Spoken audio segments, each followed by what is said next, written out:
Welcome to another episode. The Black Press celebrates Black Music Appreciation Month. And tonight we have three amazingly talented musicians. We start with Lenora, straight out of Houston, Texas. Listen, talented singers can be found all over the world, but there are few artists.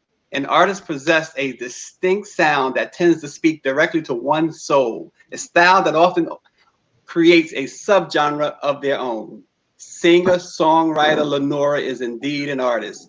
Born and raised in the big state of Texas in Houston, Lenora attended the prestigious High School for the Performing and Visual Arts and Loyola University, New Orleans as a voice major. She accredits her unique vocal style and technique to her intensive study and devotion to classical music. On the contrary, there's a raw and nostalgic presence in Lenora's voice that she describes as homegrown. Raised by her maternal grandmother, an avid blues and soul music collector, Lenora's early influences include the great Roberta Flack, Marvin Gaye, the King of Pop, Michael Jackson, Diana Ross, and Donna Summer. With her ability to seamlessly fuse genres, it is difficult, if not impossible, to place Lenora into a single musical category. Known for her warm and flexible vocal ability, alluring on-stage appeal, and infectious charm, what is certain is that Lenora is more than ready to take the world by storm. Also, we got D.B. Bantino, a rapper, singer, songwriter, and producer from Washington, D.C. After a robust career in the industry on the East Coast, Bantino took his talents across the country to Los Angeles in 2017. His artistry received the attention of Rodney Jerkins, Scott Storch, who later became his mentors and partners. Bantino connects urban styles with cross-genre blends to create unique sounds that have attracted chart-topping artists like Lil Jon, Boosie, Sway Lee, French Montana, Bone Thugs and Harmony, and many more. He has written and produced projects for a number of artists, including Chris Brown, Zoe Dollars, Tory Lanez, and Future, with a collaboration featuring Bryce Vine and YG topping the Billboard 100 charts. His writing portfolio also includes several songwriting credits on Fox's hit television show Empire. He was a co-writer of Bryce Vine's La La Land, which is now certified gold. And we have from Las Vegas, Nevada, Nova Blessed. He is a recording and performance artist and the COO of Cachavelli Music. Though majority of his life was spent between living in South Florida and Virginia, Nova Blessed is currently based out of Vegas. His current single, Mission, is produced by Kid Hazel, who produced 21 Savage's last Grammy-nominated album, I Am, I Was. Currently, Nova is preparing for his next single, which is actually coming out on June 12th, titled Flooded, which speaks on the pains, the celebrations of being a Black man in America. Welcome to the Black Press's Music Appreciation Month. And let's kick it off and let's go to the great big state of Texas out there with the relaxed singer, Lenora. What's up, Lenora? Stacey, I'm not going to get over the fact that you called Tory Lanez Tory Lanez. Like, that's going to happen. I know. I had to mute my mic. But that was so funny.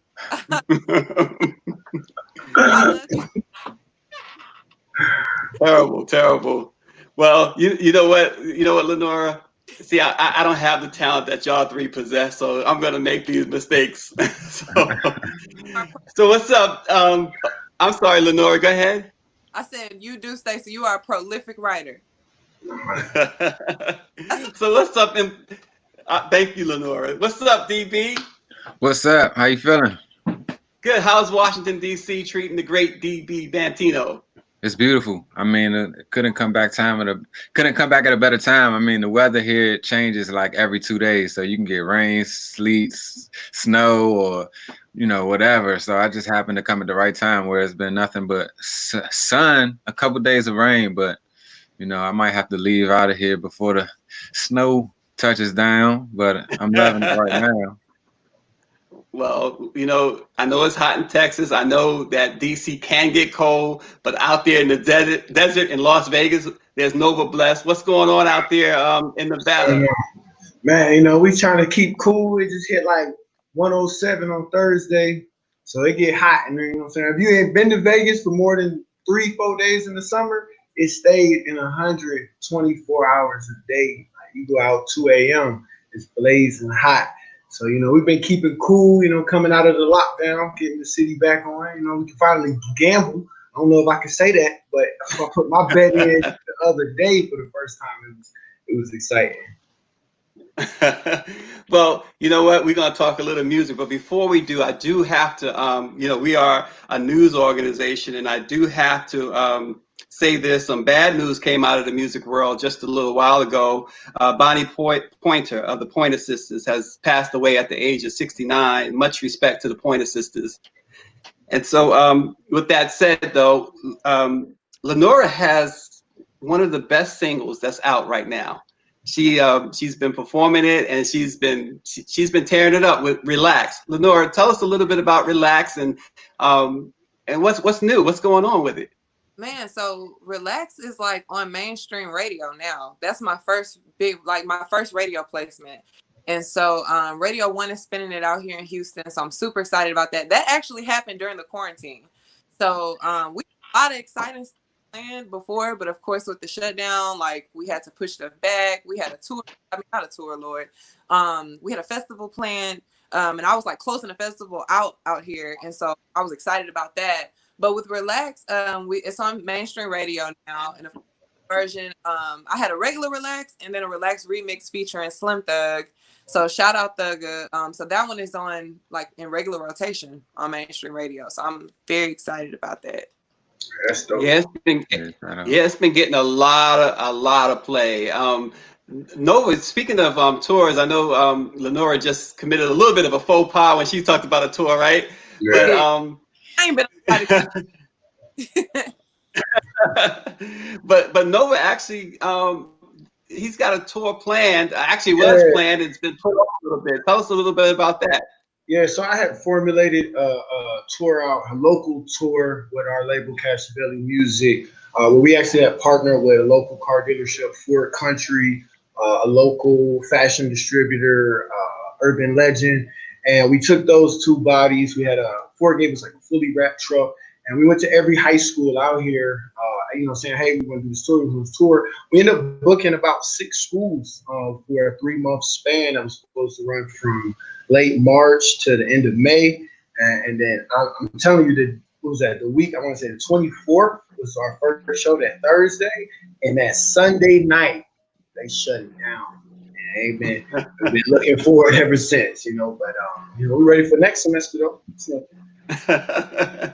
DB, I want to go out to you in DC because you've, like the three of you've accomplished already so much. We refer to you guys as up and coming, but you guys have all made it, really. DB, you put some songs on the biggest show on television, Empire. What was that like? I mean, that was probably one of the most interesting writing situations I've had, because I really had to like put myself into the shoes of a character that people I have already invested in and they know so much about, actually into a show that I had never watched. And coming into the second season, you know, they were telling me like, okay, we need a song where this brother is arguing with this brother about something that happened in the previous episode. So I would have to go watch every episode, go figure out what people thought, try to figure out what type of songs what type of words they would want to come from these characters, and then match those words with melodies that would be catchy enough for them to want to pick them up for the show. So it was really good. You know, Darkchild, he had most of the production done by his camp. And they would come to me with the tracks, and I would just sit in the house and just watch as many clips from the show as I could and write those lyrics down and then send it back over for approval. And I ended up getting about 7 of them on one season. And it was a great experience. It was a great experience, something I had never done before. But very, yeah, it was very interesting. That's awesome. You know, it is awesome. Yeah. And you know, just jamming. We've been jamming too. All right. Right. No, a lot of those songs I actually wrote laying down in the bed. I put the microphone in the bed with me and just lay there and just record it and send it over, and they would be like, good, and I'd be like, okay, cool, and I go back to sleep, just get my rest. Damn, so nonchalant. I mean, dang, so nonchalantly. Like, I did that in my sleep. That's cool though, bro. Well, it's interesting too. You mentioned Dark Child, Rodney Jerkins. We had Ice Cube on this very program about a week or so ago, and he he has that new movie with Tracy Ellis Ross called The High Note, and he said the primary reason why he did that movie was because of Rodney Jerkins doing the music. So you guys got something in common there, DB, with the great Ice Cube. Oh yeah, So, that's cool. And speaking of that, and I'll start with you, Lenora. When you think about the artists today, who do you listen to other than yourself? Who do you listen to? I listen to quite a few artists today. I listen to a band out of Brooklyn named Phony People. I listen to a ton of stuff. I listen to Masego. I listen to Way nasty. Yeah, that's a good friend Masego. Of mine. Oh yeah, that way nasty. Friend of mine. Of course, Lucky Day, another friend of mine, really, really dope. Mine is blank, but it's a lot. Kali Uchis, Tyler the Creator, a ton of great music coming out right now. I can't even name it. Yeah. Everybody. I listen to Doja Cat. I do. I listen to. And Nova. Oh me, man, they call me Big Bougie out here, man, because I'm a Billboard dude, man. I mean, you know what I'm saying?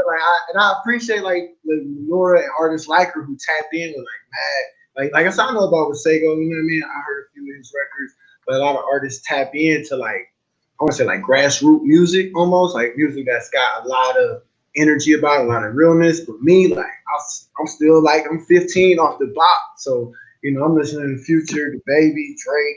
I mean, the list go on. If it sound dope, I'm listening to it. But majority, it's the Cash Belly music. That's on repeat. And we put out a lot of records, so I always check it on. Yeah, DB.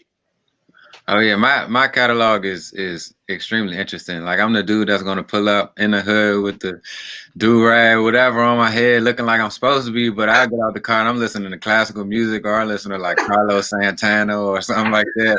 I'm like, but then the next day you expect me to listen to classical, and I'm pulling up listening to Webby or any I love all music.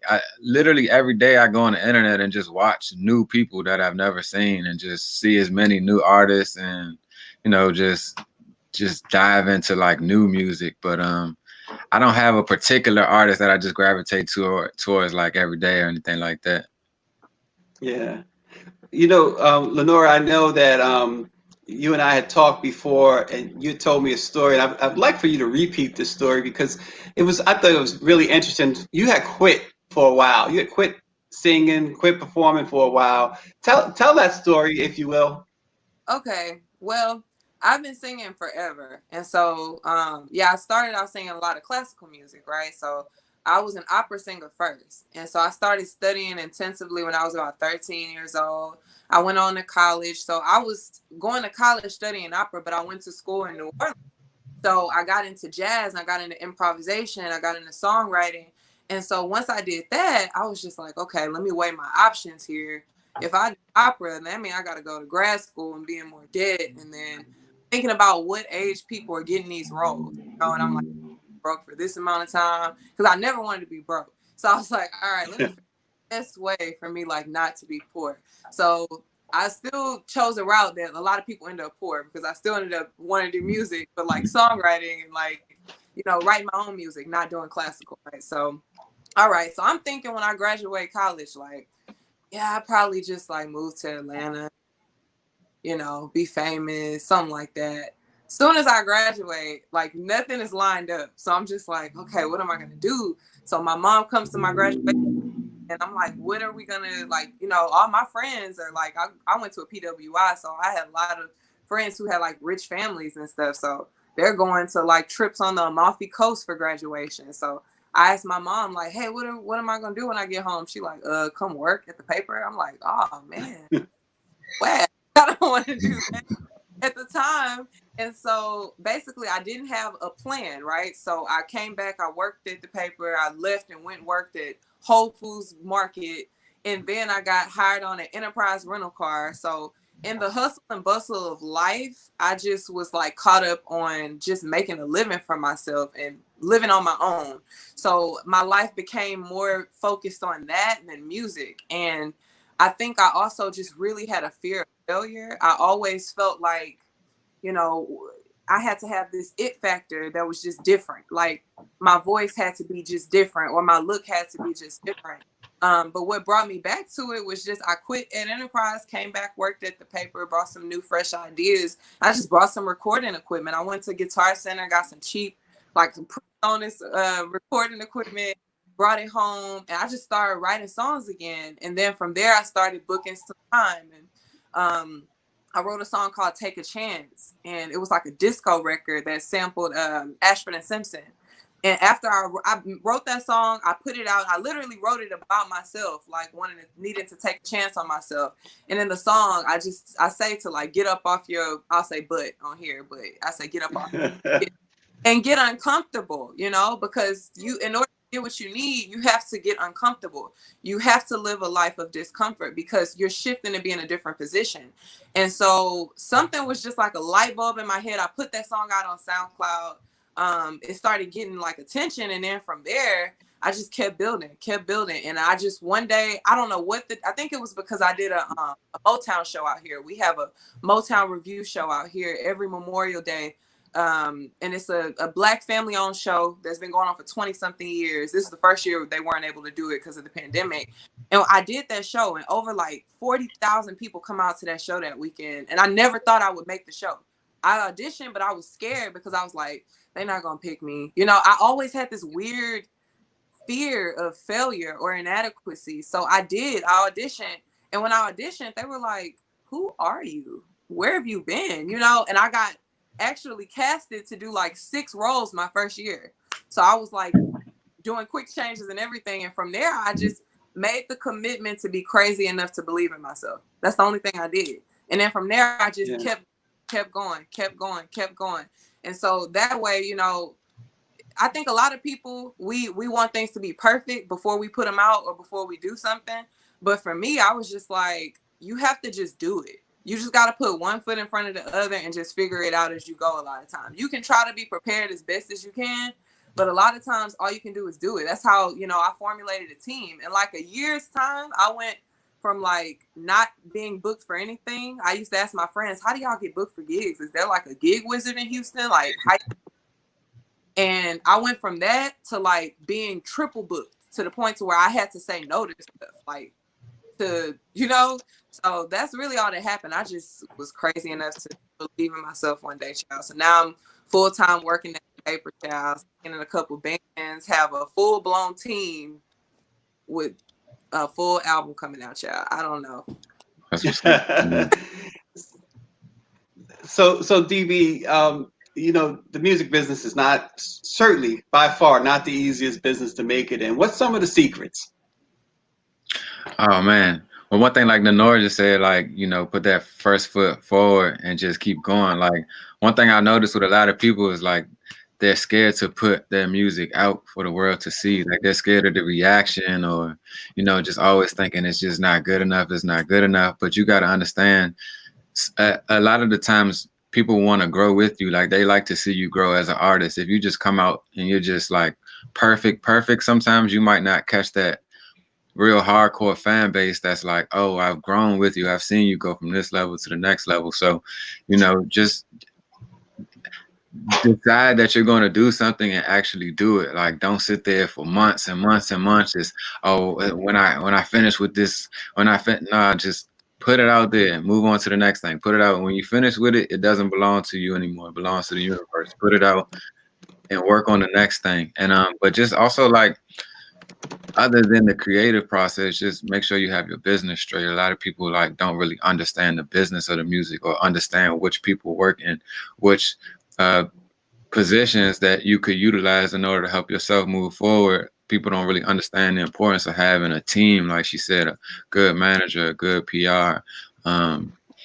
Just understand all the pieces of the puzzle that actually put the real picture together. And I think that's one of the things that I had to do. I had to go through a contract that wasn't the best to learn about, you know, okay, my next one, I'm not going to make that same mistake, you know. I had to work with a lot of different people and find out everyone is not your friend in the industry. Some people do want to, you know, see how much they can get out of you without getting, you know, giving anything in return. And it's not always about doing something to get something in return, but you just want to make sure that you're around good, positive people and people that have a good interest in seeing you succeed without, you know, being around people who want to use you to help only themselves succeed. Because that happens a lot in the industry. People will see new talent and they'll be scared of new talent, but they really want to utilize that talent so that they can build their own brand. But, you know, never let anyone try to tell you that you're not worth it or anything. You have to know how powerful you can actually be. So, you know. Yeah.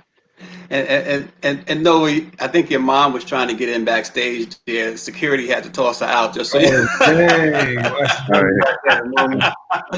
Oh, wow. So what's Nova, what's been some of the challenges you faced in the business? So as me, what we building over here is like completely independent.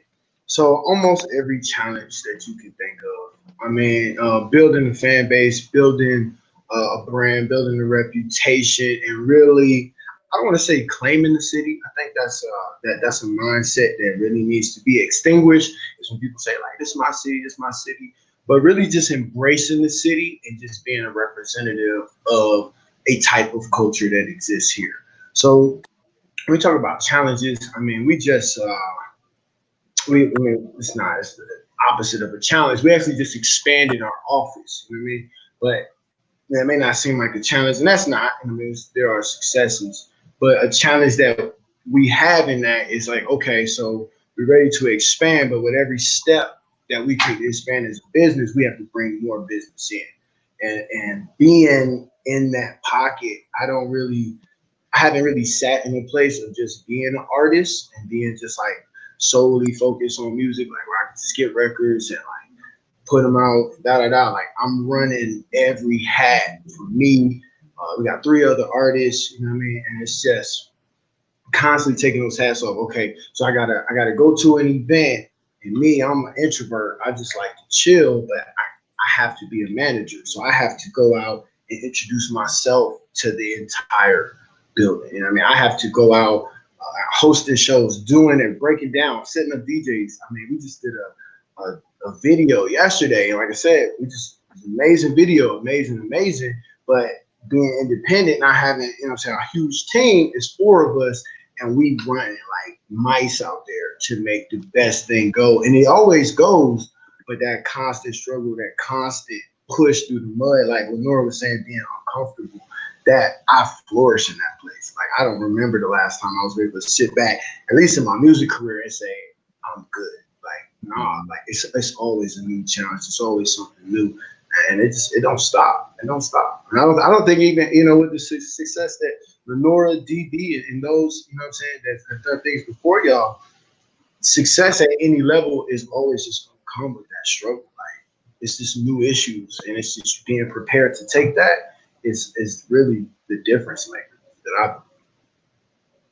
Yeah, we are live. It's Black Music Appreciation Month. We have the great DB, Bantino, Lenora, sincerely Lenora, Nova Blessed. Watching, among those who are watching is Sharon Butts, Ricky Jenkins, Miraculous Drawn, Annette Phillips is watching as well. We had intended to showcase some of you guys' great talent by showing some videos. They put the kibosh on it, unfortunately. So I'm going to issue a challenge before the broadcast is over. I know all y'all got the chops to give us something on the acapella side Now you don't have to do it right now. Think about it, and we'll come back to it. But I want to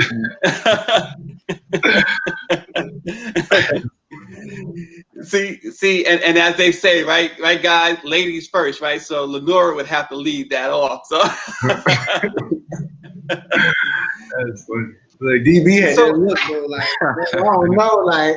I'm like, right. I can give you the acapella link to the website.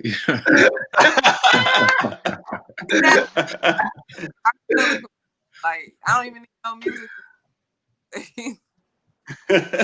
Well, see, Lenora. Now you mentioned, and I mentioned at the top that one of your influences was Roberta Flack. So kill us softly, girl. He tried it. He tried. Listen, Don't do this. You did this. Wasn't prepared. Oh, is this what we're doing right now? Is this like a in the moment challenge? Real time? I'm saying, listen, check it out. Quincy Jones is watching. Roddy Jergens is watching. Snoop Dogg is watching. I got the regular right now. Oh, you.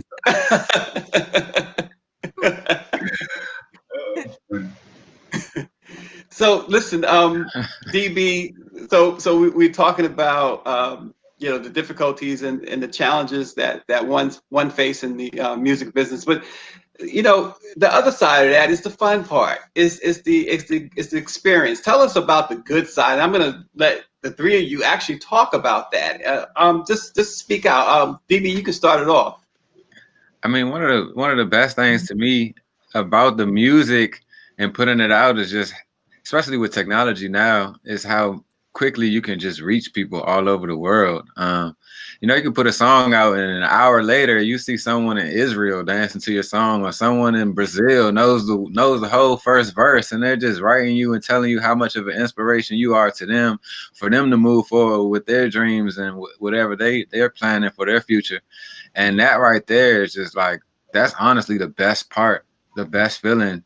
Of course, like when you put out a song, there's a press run, you get to go to clubs, you get to do shows, you're out there, but it's all about the people that you're trying to reach. Like, you can't really have too much fun in this industry by yourself. So, that's my favorite thing about it, is just when people tell you how you're affecting them in a positive way. That's what I do it for. That's dope. Nah, I can play off that, man. The connecting with people, like during an event or during putting a song out, somebody hitting you up in a comment or DMs, it's like, yo, I really love your music. I love what you're doing. I love your brand. Like, and they connect. And even when they, like, it's not really the money. Like, I mean, it's not, okay, you bought something that I was selling. It was that, like, you wanted something that I was selling. You know what I'm saying? You're going to wear it. You're going to represent it. Those connections, man, and I also think the respect from your peers. Like, I think we all have that, whatever we're doing, whatever avenue or profession you in, we all seek a sense of value. You know what I mean? Anything that you do, well, at least and having that moment where you're moving with peers and you start meeting other people and they just genuinely respect you, like what you've done this far. They respect your journey, respect, what I'm saying? Even if they're like, oh, I don't really listen to that music, but you know what? I know that that's done correctly. You know what I'm saying? Because I know. And having those relationships, to me, that's just like, man, I love that space. Yeah. Lenora? Yeah, I think y'all both said, just a lot. I feel like for me, it always resorts back to that aspect of service. I do a live virtual show now called the Mile High Club every Sunday. So I did it yesterday, 7:30 Central Standard Time here. On I do it Facebook, IG Live. And yesterday, I'm not gonna lie, I was just like not in a good space, like headspace wise. It's a lot going on in the world right now, a lot going on in our personal lives. Shows are canceled, so that's like a huge stream of income that's just missing. It's just a lot of stress. And so and then my videographer called out 2 hours before showtime. And so I was just like, oh man, it was just like a day that just was just like wham, wham, wham, wham. And honestly, I was just like, I really don't want to be around anybody right now. Like, I don't want to be around anybody. I feel like I don't want to be bothered. But I always go to this place where I realize it's bigger than me. And like DB said, it's like to know the effect that what I do has on people that write me every week. We only did 5 shows. Yesterday is the 5th week that we've done the Mile High Club on Sundays. And, you know, people message me and they'll say like, this is what I look forward to every week.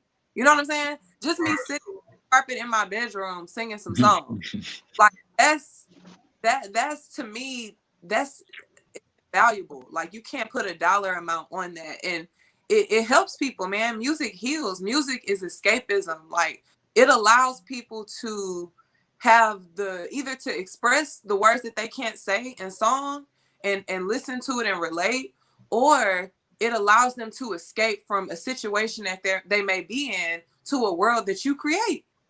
That to me is why I do this. Honestly, like Relax. So many people reach out to me saying what that song has done to them, like how it forces them to take some deep breaths during the day, which can save the whole day. You know, it's just simply breathing. You know, so it's definitely I guess that service aspect and the people. You know, we're light work. That's what we are. That's true. Yeah, no, that's a space that we definitely. I want to ask y'all a question though, Divya and Lenora. Like, what's the other side of that coin? So, like being grounded in a place of service, right? We love that moment where people accept it and they love it. But like, what happens on that back end when it's like you feeling the hate, you feeling the negative, but you serving and you serving to maybe and you see just mass. I don't know if you can categorize this unappreciation or people call it hate or whatever, but just in that place, how do you deal with those moments of just like, I don't like that, even though 1,000 people do? Is it just like it's just rolling off the shoulder, like, or is it do you consume it? Does it fuel you? How y'all be moving with that? I mean, I can speak on that. I don't make songs for me. Like, I don't fall in love with the music. Now, I love the music that I make, but I'm not in love with the music that I make. Meaning, like, I'm willing to let everything I make go and belong to the world. It's not for me to hold on to. So, if I put something out there that doesn't bring you happiness or joy or whatever, trust and believe I'm in the studio working on the next thing. So I never get like, so like, you know, if someone doesn't like something, I feel like it's my duty to go in there and try to it's something that I love to go back in the lab and try to create the next thing. I'm not like, cool. You know, I don't get a lot of I don't like it. So I don't deal with a lot of hate. Like I honestly, I have a strong like core fan base who I deliver my music to, and they say nothing but good things. But if I was to ever put out something, or if I send it to like a label, or I'm trying to get a song placed with the artist, and they're not feeling it, it's like, cool, all right, I'm gonna send you something else in about two days or an hour, you know. And then eventually we always come to a common ground. So I'm just not yeah, you know, like, man, I don't even know, that don't even happen to me, bro. Like, what is you going through right now? No, the reason why I brought it up, but music-wise, I don't experience as much. But we, you know, just in the general servitude, and it's kind of off of Lenora. She was talking about her show, because we built up like 25,000 the last year on YouTube from doing reaction videos. But that's like a media space too. So we move, you know, we do the music, we put the records out, we do all that, do the shows, but then we also move in a media space where we're building up a platform for, you know, it's a great networking opportunity. But within that space, I found, you know, tenfold against music, that in that reaction, that media space, man, you get you get the good and the bad, because it's all like opinion based and it's not really connection based. Yeah. So, Lenora, by the way, I don't know if you know this person or not, but somebody named Karen Carter Richards is watching. But with that said, though, is there added pressure when there is family in the audience when you're performing? Okay, I'm definitely gonna answer that, but I wanted to add on to what Nova just was asking about, you know, negative feedback. I said very recently, and it was a tough pill to swallow, but once I got here, I promise I live in such a space of like unbotheredness. I'm not for everybody. I'm not, and I'm cool with that, because trust me, for everybody that you're not for, it's like a core group of people that's just really gonna go hard for you and whatever it is that you know, and it's gonna grow. So just whatever it is that you are, you should just be that, like unapologetically be that, because you know who's for you really will, they'll find you. Your music will find them. But anyway, in terms of added pressure from family, yes. It depends on the person. Like my mom, yes. Like it's so funny. When I was younger, I used to to tell you, I used to have bad stage fright. As like outgoing as I am, I would have this weird stage fright. So I would just like look at her only, which was weird. Cause imagine like a whole crowd and then like a child is just like yeah. Like at her, like right here. Wow.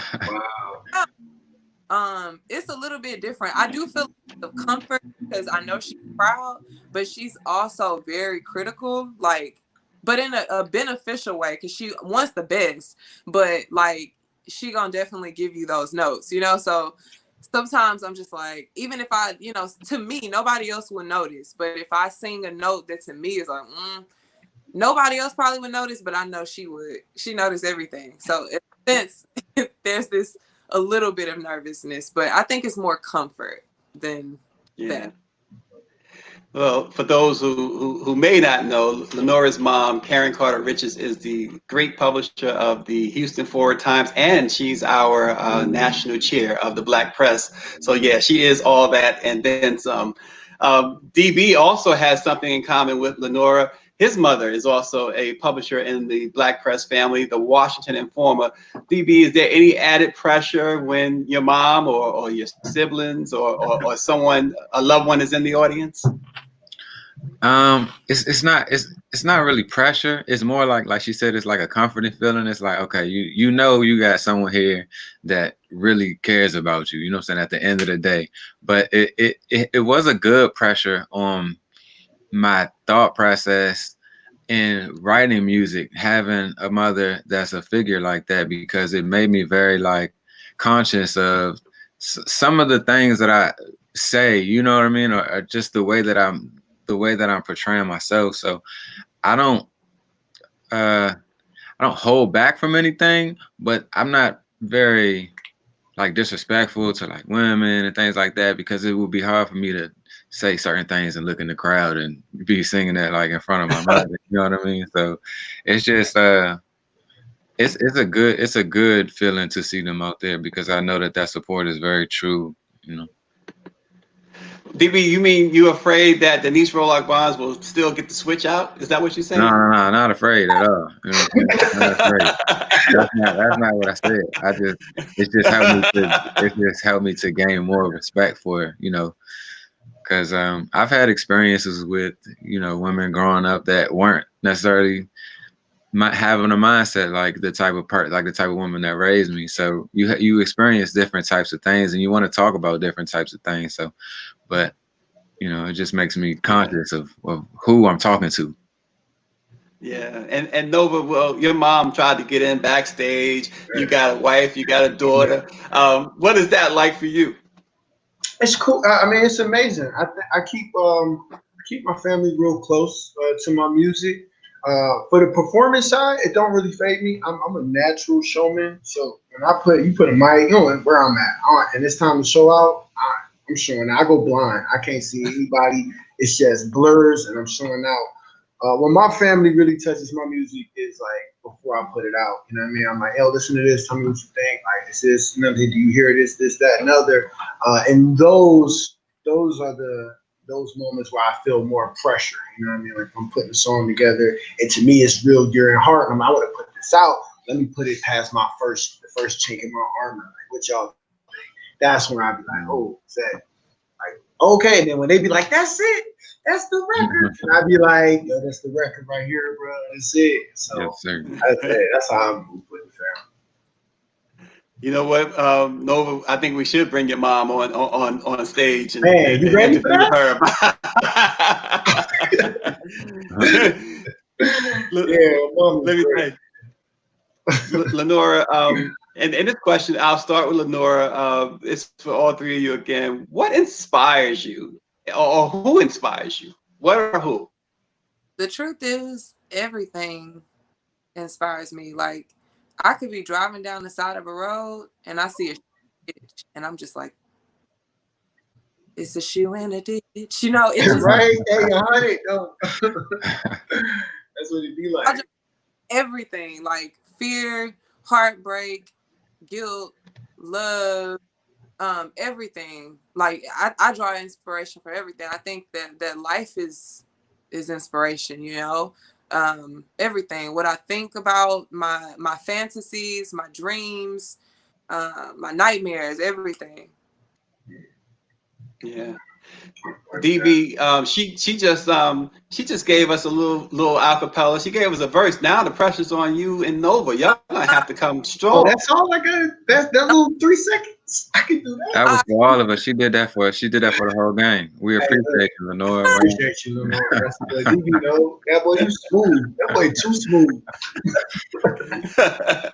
That was beautiful. DB, same question, man. What or who inspires you? I'm the same way. I get inspired just by everyday life. Like, I'm the type of person, I love to people watch. It's funny because I go to the club with like friends and I got a BPM, like a BPM counter on my phone. So I'm just sitting there just tapping the tempos of the song, seeing what's making people dance the most. Or I'm just people watching to the point where someone would tap me and be like, yo, you all right? And I'm like, yeah, I got to tap back into it. I'm supposed to be having fun right now. I'm not doing homework right now. But, you know, like even younger, like I remember getting in a relationship like as a little kid, not a little kid, but a teenager, just to get out of the relationship. You know what I'm saying? Just to experience breakup. I'm sorry for the person that had to deal with that, but it was really all part of a bigger picture to me. So I just life experiences, everyday experiences inspire the music that I create. Wait, hang on a second, DB. We rewind that. So you get in a relationship just to break up. What's the deal, man? That was a true thing. I had to experience it to talk about it, you know. I remember, you know, the first time in college when I had like a certain situation with the like police or whatever, and I wasn't a criminal or anything. I'm a good, you know, I was just caught in the wrong place at the wrong time. But once it was over, I was like, wow, I have another topic of things I could talk about in my music. You know what I mean? It's just like, I just look at that. I look at everything that I go through and say, wow, I know somebody else in the world has been through this. How do I reach that person and sound like I'm sincere from the heart? So that's cool, bro. I got you. Nova, what or who inspires you? Yeah, I mean that's the general. That's how it go, man. You know, everything's an inspiration. I can say specifically, movies. Movies really tap me, man. I don't know. I'm really into visual. Like I said, we do a whole media thing, and so when I see movies, I love movies. When I watch them, I remember I watched this movie on Netflix. Like, man, I wish I knew the name right now. It was so good. It was like, they had this crazy breakup, and they, like, as he was saying, it was this love, this passionate roller coaster. I think it was with the girl from Jane the Virgin. If anybody knows the name, I forgot the name of the movie, but it was dope.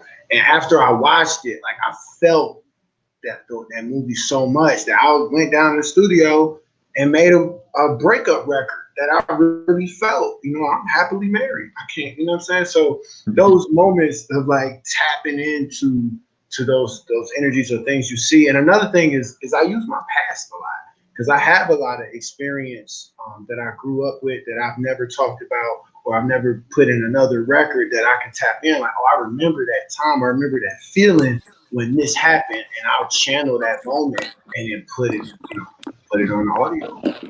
And that's how I get some of my best work. Yeah. You know, you mentioned movies. A lot of times, we've seen a lot of this, right? Movies of singers and hip hop artists, their lives, right?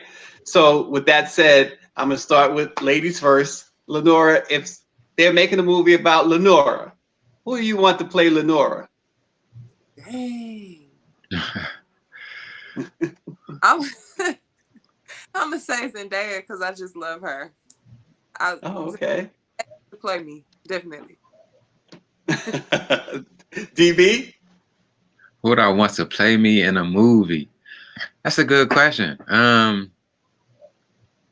almost feel like my life would have to be an animated character. Something like Oh, for real? Hey, I don't even know if it could be like an actual person. I might have to call Pixar to do my life because it's just it's a little bit too much going on.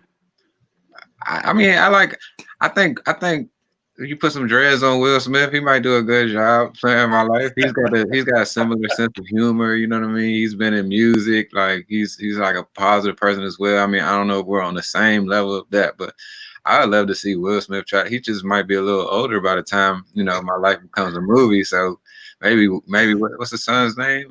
Jaden. Yeah, maybe Jaden play. Sire, my bad. Yeah, Sire, my bad. Yeah, Sire. Oh, that's lit, man.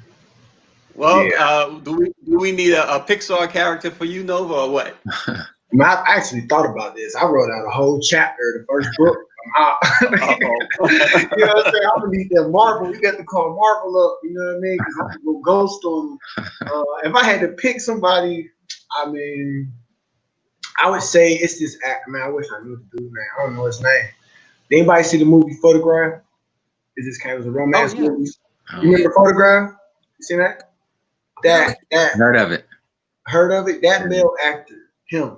I had him play. Okay. You know what I'm saying? You know what I'm saying? Why you laugh like that? I want to see Samuel L. Jackson play Nova so we can hear a real lot of screaming.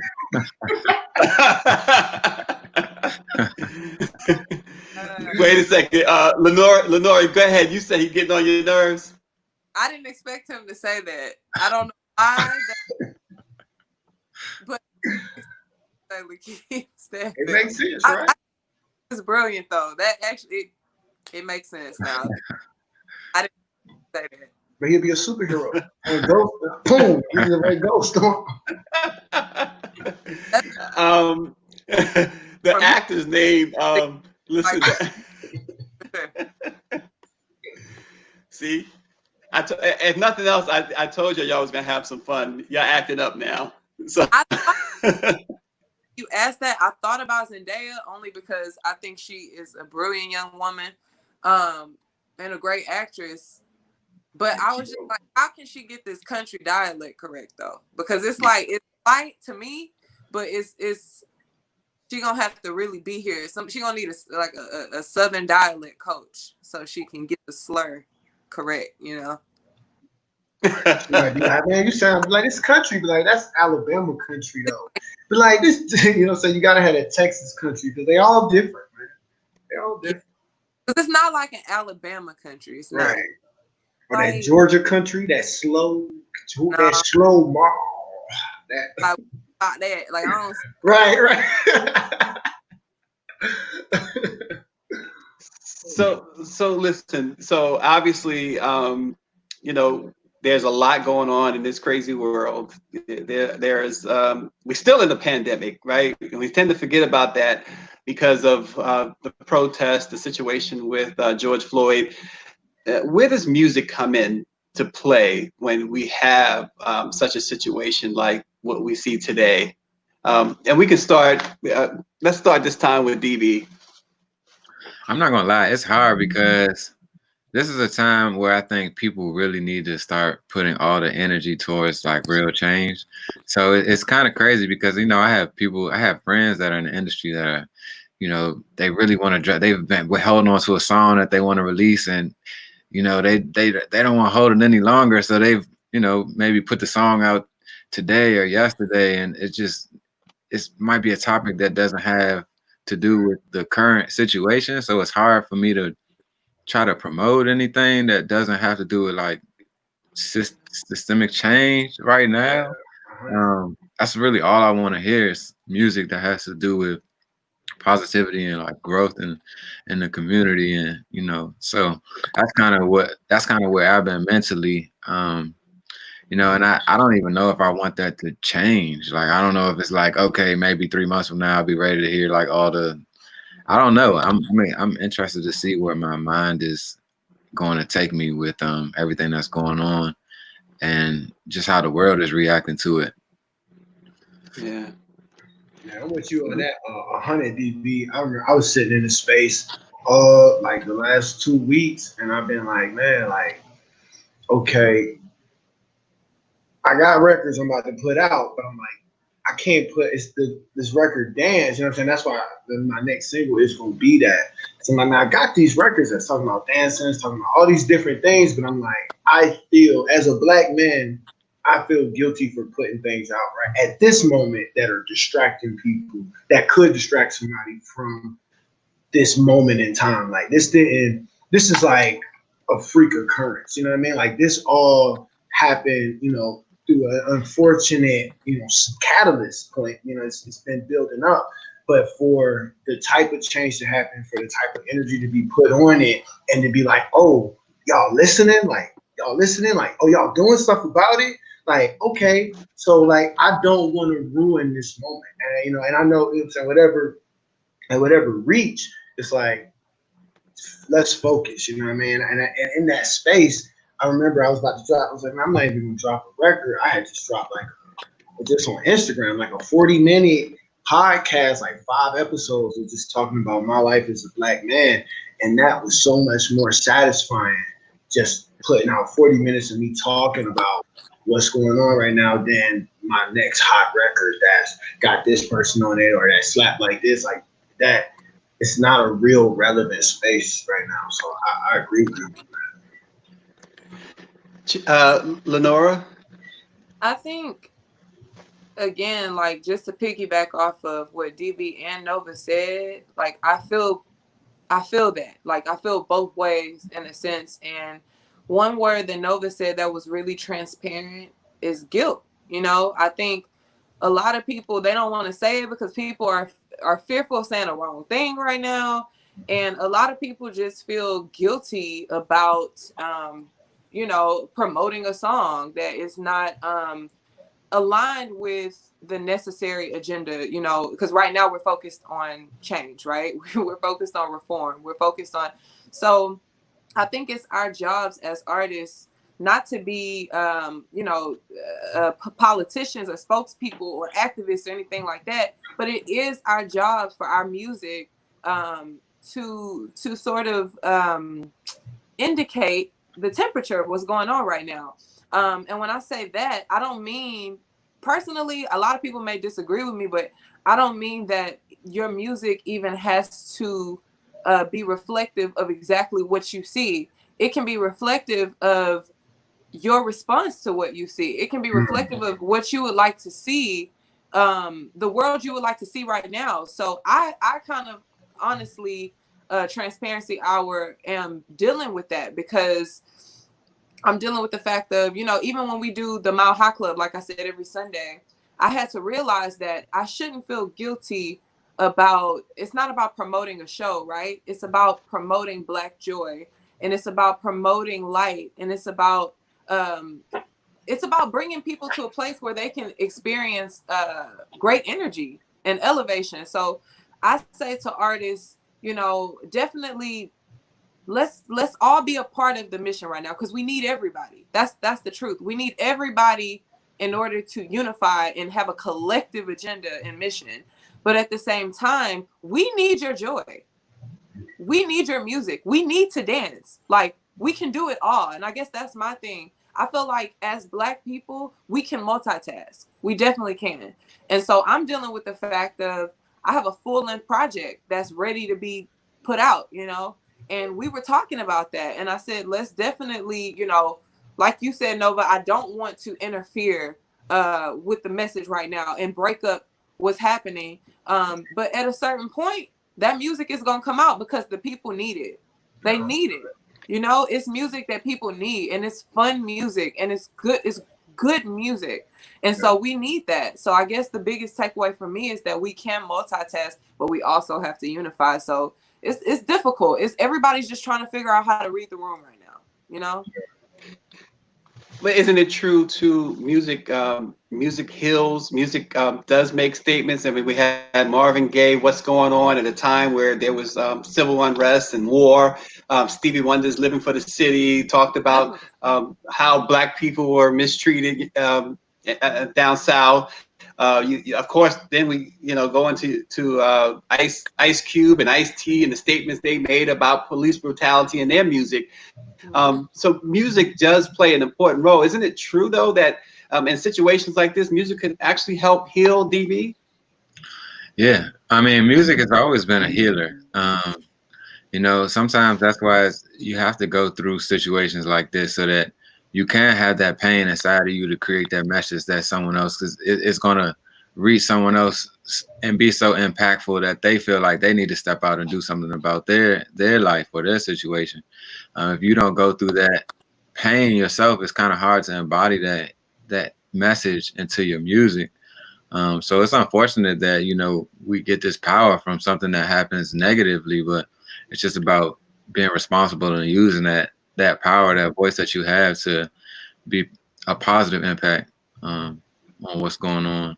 Because like they said, you can be at the same time just a distraction. You see people headed towards something and you say, hey, everyone, look over here. And then people, next thing you know, they forgot what they were getting. They forgot. And music is important to me, but at the same time, whether it's like, if I was to go mute tomorrow, if I couldn't hear, or if I was to go deaf tomorrow, I'm still a black man in America. I'm still a black skin in America. So I have to deal with those things first, Yeah, well, and we know that during this time too in the house, we talked about COVID-19. We talked about the situation here. A lot of musicians on social media has been canceled because of misstatements and putting things out that perhaps it's just not time for. Lenora, I'm going to go back to you on that. Can you elaborate a little bit on that, being careful too on time and the message? Child, the cancel culture is serious. I was just thinking about that before this call. I was just like, man, like the cancel culture is serious. And I feel two ways about it. I feel like it's really great that people are being held accountable, right? Because people always talk about how terrible they think that artists are now or how problematic they are. I'm like, no, they've been problematic. It's just that now we have all this access to so much information about their personal lives, about their personal views and all those things. And now they're being called to the carpet for it. So for that, I feel like I do see I see the benefit in that. I see that it can be a positive thing.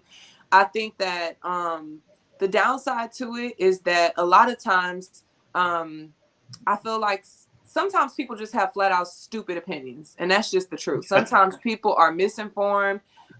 Ignorance is not bliss, and some people are just ignorant, but then you also, I found, especially going on right now, people are choosing to deal with this information and express it their own way, and some people are just different. So I feel like with social media, it kind of promotes this uniform way of thinking. And so if somebody else says something that kind of goes against the grain of, what's going on or what everybody, the general temperature of what it is, then it's just like, nah, and I'm just like, dang, that's kind of like problematic though, because it's more than one way to do this thing. And we need more. And some people are just scared. Like some people are like, I don't want to say the wrong thing. I want to say something because I'm going to be canceled if I don't say nothing. But then if I say something, so I just say to that, I just think that knowledge is power, right? Like instead of, gathering a uniform, or recycled opinion, I just say, seek the knowledge for yourself and feel how you feel. But please do not speak out when you're misinformed, for one. And for two, I just feel like leading from a place of love, like you can't go wrong with that. And when I say that, that just means just because you feel like it doesn't directly affect you. I've always felt this way. If it's affecting somebody, it's affecting you. So leading from a place of love, even if you are in a space of privilege and you've never experienced that, injustice for one is injustice for all. So yeah, I feel a lot of ways about cancel culture. But in a nutshell, I just feel like people need to just focus on their work, focus on their way to make the world a better place. It starts with us, Yeah, and in our remaining moments, I want to mention that, at the top of this show, we talked about the death of Bonnie Pointer, but there's been so many in the music world. I mean, we've lost icons. Aretha Franklin recently, Prince, of course, Michael Jackson, Whitney Houston. Nova, I guess I'll start with you on that. When you see these things happen and in the music industry, when the biggest of stars and dying young too, especially in the case of Whitney Houston and Michael Jackson and Prince, what does that do for your music? For my music, so I think it is. I think what I'm about to say is very unorthodox. But I'm gonna say it because I just want to say the truth. When those moments happen, and I even remember it. I remember when Prince died, and for me, I never really had it was like crazy emotional or like, oh my god, I was like crying. But for me, it was like an energy thing. It was almost like at the end of the day, like Prince, flesh or whatever, like, that's a soul. That's a soul. That's embodied energy that's moving. And when his creative, how all that creativeness, all that, the amazing sound, like with Michael Jackson, is like embodied in that body. And so for me, when somebody great like that passes, like and their flesh rots, that energy is like dispersed out, And for me, it's like, I remember when Prince died, I remember just saying like a prayer to the Lord, like, if that energy is real, like I would be so blessed to just get a bit of whatever creative muse, like it's that was on that man or any great creative to be redistributed, to recycle. Because just as the rain falls and it goes back up in the sky and it drops, and cows eat meat and they die, and it's a cycle. And I feel like with creative, with music, definitely with the how much people use samples, that's just the physical part. Like music is recycled, you know what I mean? And I feel like creativeness is recycled and it's reused. And those who warrant its power, those who can handle it and be responsible and take it, are those that are allowed to get those amazing things. So that's just my view. Yeah, and DB, I could add, Andre Harrell recently, of course, Tupac, Biggie. When those things happen, you're doing music. Obviously, we go back to Tupac and Biggie. I'm not sure you were doing music yet, but what does that do? Does that affect your music? How you do music at all? I mean, it does, especially when artists die like a violent death. It kind of makes me think about like, dang, do I really want to take that path and expose myself to a lot of people? When I see someone like a Michael Jackson die or a Prince die, now I was kind of scared of Prince growing up. I was just young and I wasn't ready. I didn't know what I was experiencing. I was just young, you know what I'm saying? And it was leather pants with I didn't know. But when I realized how great his music was and Michael Jackson, when I seen these people die, it was a very humbling experience. It's like, wow, because these are like superheroes in your eyes. Like they're supposed to be like the ultimate beings to me. I mean, they're like the top creatives. And when they go, it's like, dang, okay, this is like real. Like, you only get a while to really put your message out there. So it really makes you think about like, what am I saying? What do I want to leave on this earth? Like how are people going to know me? Because those people had some very big messages that they put in their music. And unfortunately, like those are people that, are from, older generations, but like in my generation, we got a lot of artists who are dying before they reach 21, before they, and they're dying off, overdoses or murders. And it just makes you think like, okay, I'm here for a certain amount of time. I got a crowd of people who want to hear what I got to say. Let me just do the most with that. Let me put music out. Let me reach these people. Let me give them a positive message or whatever the message is. In the time that I have, because I think that I've heard a quote. One of the biggest mistakes people make is thinking that they have time. So it's like if you got something it's a humbling experience. It makes you know that you have to get it out there. You have to give that energy to the universe as quick as you can. And I mean, strategically, but you can't hold on to it for too long.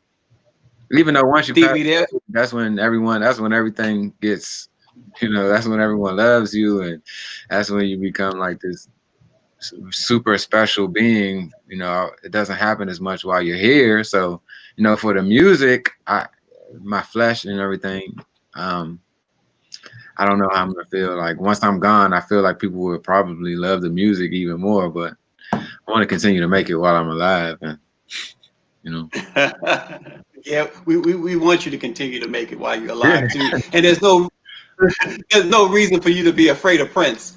Stop it. Well, I mean, he wore a certain pair of pants that I don't think I would have ever thrown on. But no, music wise, absolutely, But. Lenora, same question for you. You have that vocals, that Whitney Houston vibe, that starlet. When you see that happen, when you hear about Whitney Houston, when you hear about even the younger ones, Amy Winehouse and all those who died so young, what does that do for your music? For me, especially a lot of the names that you've been mentioning, like I'm an old soul. Like I always tell people I'm like the youngest old person you'll meet, but then also like the youngest person. I have it's like this duality thing, like the pureness of a child, like the genuine inquisitive, like I'm very inquisitive and very pure hearted like a child, but then just also a lover of music with roots, and those artists really speak to me now. Like I listen to everything like we said, but I love those artists that you mentioned, especially Michael Jackson. Everybody that knows me knows I love Michael. I feel like you can see him over my shoulder. Yeah, he's everywhere. And so even right here, you can't see my room, but he's everywhere. And for me, all those artists, one thing that I realized about their music that it always reminds me of, even during especially an untimely death, is that their music is timeless. When I listen to Michael Jackson, of course, like Off the Wall has this like disco feel to it, and then you go to Thriller and Bad and stuff like that. But the thing about him is he knew how to be timely, like because he got to working with my boy DB, man. He was working with Dark Child on Invincible, so he was moving to that, even with New Jack Swing. So he was still timely with with his collaborations, but he was timeless in his delivery. And that's just music that stands the test of time and music that outlives you. And what it makes me feel, honestly, and not to sound morbid, but it makes me feel like I don't fear death as much, only because there's something that will live beyond me. You know what I mean? That's what it makes me feel like when I see that. It always makes me sad that they passed. Don't get me wrong. But the fact that their music is timeless like that, and it will look like, you look at kids now who were born 3-4 years ago and they know Michael Jackson. Like they associate that with moonwalking. They like him with moonwalking, and like they know that. So I feel like it's just like DB said, it just reminds me of my purpose. And that's why my goal is always to just make timeless music, to be honest in my artistry, and fearless, as well. But when Michael Jackson died, that was just completely different than anybody else. Like, if my mom is still in here, she can attest. Like, I literally like fell out, like fell out. Like I didn't leave home for like, I want to say 2 weeks. It happened in the summer of 2009. I had just graduated high school in May, and I didn't leave home. And then when I finally left home, I wore black for like 7 days. Everybody called me when Michael Jackson died like my dad died. Like it was that serious. I had voicemails, like it was crazy. And so definitely, if you hear my music, like you can hear, even like it's very creepy sometimes. Like people I work with, they can hear it's almost like his timbres in my voice. Like you can hear it sometimes. It's very, very weird. And that's why I definitely agree with Nova when he says that when people transition, that they like their energy is spread throughout. We get a little bit of it, some people do. And I definitely agree with that. I'm not trying to say I'm the second coming to Michael Jackson. I'm just saying, a bit of his essence definitely lives within me. I know that for a fact. That's why I feel so close to him. That's dope. Yeah. So, Nova, before I ask you what you're working on next, are you gonna give us a verse or something? You want a verse? We went back to it. Yeah, we want a verse. Yeah, you know I did, Lenora. You know I was going back to it. Let me see if I can get something off the top. They put me on the full screen. Let me go. Let me get They did put you on the I full know. I screen. looked to the left and came back and was like, all right, let me just run it. Let me see how far I can get to it. So I'll do my single that's out right now, Mission. Yeah, I'll do that record. You know, so I'll pop the hook and then do see the verse until go. I'm on the mission, man on the mission. To the moon and back, that's the vision. I'm on the mission, man on the mission. To the Houston got my back, I'm in the distance. I'm on the mission, man on the mission. To the moon and back, that's the vision. I'm on the mission, man on the mission. Houston got my back, I'm in the distance. I remember, hold on. That's it. That's all. I told you I was gonna go till I stopped. That was But the most important right thing, there. friend, you said Houston had your back, and we do. Listen, There you go. I'm gonna leave it at that. I ain't even going to. So real quick, Nova, real quick, what's next for Cashavelli music and records? What's next? What's next? So right now, as we coming out of quarantine, we got a release schedule. Oh, we did. I mean, we working right now. We did just shoot a music video yesterday for one of our best artists right now, Chris Cash. That's been out here. He's on the radio for 15 years. We just did his single Shark Bait. The video was absolutely amazing. Guy came out busting like crazy donuts in a small outdoor warehouse. It was just live action. I got my single coming out. I'm gonna push it back to June 19th. I'm gonna do it on June 19th. It's called Flooded. It's an amazing song, like I said, about being a black man in America. And I just want to say something. I'm gonna say it, you know what I mean? When I recorded this record, man, I had tears coming down my face, man. And that moment of like connecting to the pain of what I was feeling around everything and putting that on the record like that, it was a space that I've never occupied, and I love it. So I'm really excited for that single to come out. You know, we keep pushing, man. You can always check us out, Cashavelli Music on YouTube. You type it up, CASHAVELLI. We gonna be the first thing to pop up. Watch our reaction videos, watch our videos. Follow me on Instagram, YouTube as well at Nova Blessed. You know what I'm saying? Stay tapped in. You'll see how we do. And before we get to DB, I just want to acknowledge Jacoby Jelks is watching. Jacoby Jelks is an incredible artist who is working with Chuck D, the one and only Chuck D. So welcome, Jacoby. Nice to have you watching with us. DB, same question. And of course, before we get to that question, I'm gonna put you up now. We got a little taste of Lenora, a little bit of Nova. So you gonna leave us hanging, DB? Like a hanger, I'm not gonna lie. You know? Hey, I like to come prepared. I don't really like to do a lot of things on just throwing me in the spot like that. That's just I'm just being honest. Like I don't. But I can tell you the links to go to if you want to hear something right now and you just don't have the patience to wait till later. You can definitely go to SoundCloud.com, DB Bantino, or Spotify, or any of the music platforms that are out there. If you want to hear something right now, for sure. So what's next, DB? What can we expect from you next? I have a new single that when the time is right I'll be dropping. It's called Blind. It's produced with me and a partner of mine who's in Germany named a great producer out of Germany named Adrian. Also, I have a single that I just produced for these two girls on Rock Nation. Their name is Sarati. They're blown up out of Los Angeles. So that'll be my first single produced for a Rock Nation artist. So that'll be coming out when the time is right. Like I said, with the things going on, a lot of things are on hold.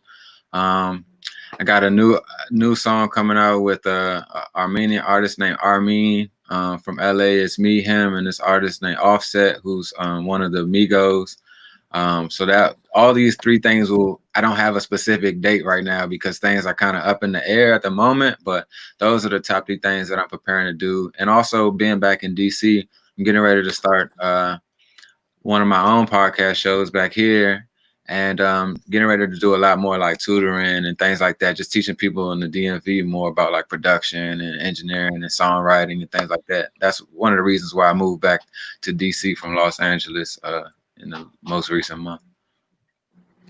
Well, keep up the great work. And Lenora, what's next for Lenora? You know, you mentioned the Mile High Club. We've been checking it out, but we know something else is up your sleeve. Look, first of all, you gotta let me redeem myself because I was playing. Like when I was singing that, I was and I know first I got a text from my mom, and I can't open it because it's gonna shut this thing down. But I know she was like probably stressed. Like, please do not let these people think you was for real. But okay, before I tell y'all what's next, just lay back, ease your mind, just relax. Why don't you take some time? Okay, that's just a little bit, but all right, relax. We got you. Hey, now relax. Okay. So relax is out. Relax is out. Also, I dropped a single called "Cool" 3 weeks ago, and that's out as well. So "Cool" and "Relax" are produced by Beans and Cornbread, a production duo out of Houston who are incredible. Beans actually plays in a band called Krungbin, who is a huge band, even overseas. And so, yeah, "Cool" and "Relax" are out. Also, I have a full-length project that is done and being packaged right now. We'll be putting that out soon as well. The Mile High Club takes place every Sunday at 7:30 p.m. Central Standard Time on my platforms, IG and Facebook. And so, yeah, we got a lot of stuff going on. And then this Friday, an organization here called Midtown Houston is having like a virtual kind of show, Beats and Eats. And so I will be taking over their live page on Friday and doing a virtual show, which is new. So myself and I have a band called the Mile High Club Band. And so we'll be doing that show on Friday. So that's our first virtual show where we were actually like booked. Like we had like, you know, a writer and everything for a virtual show, which was interesting. And so, yeah, we got a lot of stuff coming up. Well, listen, we'll be looking forward to all 3 of you with some great stuff ahead. Tomorrow, I mean, we got stuff coming up too, y'all. The Black Press got stuff coming up too. So tomorrow we got Curtis Blow, the legendary Curtis Blow, tomorrow at 4 o'clock. And we thank DB Bantino, we thank Lenora, and we thank Nova Blessed for, again, chiming in with us on Black Music Appreciation Month. It's been real. Thanks a lot. Stay safe and stay well. We'll see you tomorrow. Yeah. Thank you. Thank you. Appreciate it.